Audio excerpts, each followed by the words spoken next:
நடிகர் நாசருடைய கூட பிறந்த சொந்த தம்பி. என் பெயர் ஜவஹர். நான் இப்போ என்ன சொல்ல வரேன்னா, நடிகர் நாசர் ஒரு பெரிய நடிகர், ஒரு ரொம்ப பெரிய பெரிய நடிகர். அவர் இந்த நிலைமையில் இருக்க சமயத்தில் அவங்க அம்மா அப்பா சுத்தமாக அவர் கவனித்ததே இல்லை.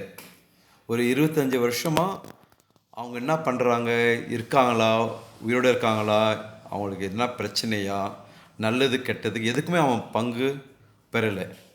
அது இல்லாத என்ன பண்ணார்னா, அவர் நாசரோட பசங்களும் அவங்க அம்மா அறிமுகப்படுத்தலை. எனக்கு 3 பசங்க இருக்காங்கன்னு அறிமுகப்படுத்தலை. நான் நினைக்கிறேன் ஒரு 25 வருஷத்தில் ஒரு 2-3 தடவை தான் வந்திருப்பாங்க பசங்க. அதுக்கப்புறம் அவங்கள நானும் பார்த்ததில்லை, எங்கள் தகப்பனாரும் பார்த்ததில்லை, தாயும் பார்த்ததில்லை. இது மாதிரி ஒரு மேடையில் மட்டும் அவர் நன்றாக பேசுகிறார்.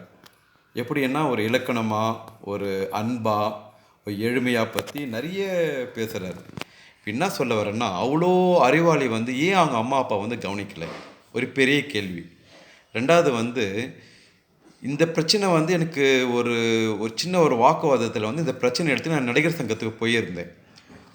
அங்கே இருக்கிற முக்கியமான பொறுப்பாளர்கள்லாம் நான் பார்த்தேன்.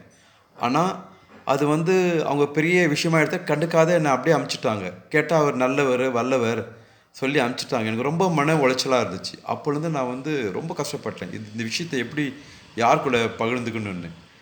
அப்புறம் பார்த்து கடைசியில் இப்போ எலெக்ஷன் வருது.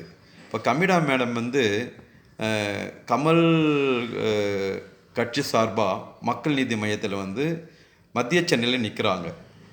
அவங்க எப்படி நிற்கலாம் எனக்கு பெரிய கேள்வி. என்னத்துக்குன்னா, அவங்க மாமியார் மாமனார் ஒரு மன வளர்ச்சி இல்லாத ஒரு பையனை உதவி பண்ணாதவங்க இவங்க எப்படி நாட்டுக்கு உதவி பண்ணுவாங்க? கண்டிப்பாக அது கூர்ந்து கவனிக்க வேண்டிய விஷயம். ஆகையால் ஓட்டு போகிற உரிமை எல்லாருக்குமே இருக்குது. தயவுசெய்து ஓட்டு போடுங்க. ஆனால் இவங்களுக்கு போடலாமா வேண்டாமான்னு அது நீங்கள் தான் முடிவு பண்ணணும்.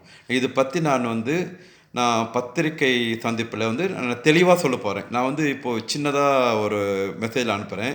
கண்டிப்பாக உங்களை எல்லோரும் நான் மீட் பண்ணுவேன்.